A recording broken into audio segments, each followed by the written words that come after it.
Did you know that within the rich tapestry of the United States, there are 10 states with vibrant histories deeply rooted in African American culture and heritage? Welcome to a journey through the heartlands of Black America, where resilience, creativity, and community thrive. From the urban landscapes of New York and Illinois to the southern charm of Georgia and Louisiana, each state offers a unique window into the African American experience.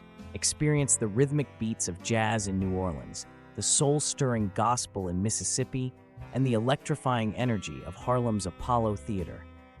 Discover the legacy of civil rights leaders in Alabama and the profound influence of African American cuisine in Maryland. Wow, I never knew there were so many vibrant Black communities across the country. I'm definitely adding these states to my travel bucket list. Join us as we celebrate the rich tapestry of Black culture and history across these 10 states. Whether you're seeking inspiration, adventure, or simply a deeper understanding of American heritage, these states offer an unforgettable experience. Don't miss out on exploring the Black heartlands of America. Subscribe now and stay tuned for more captivating insights and travel inspiration.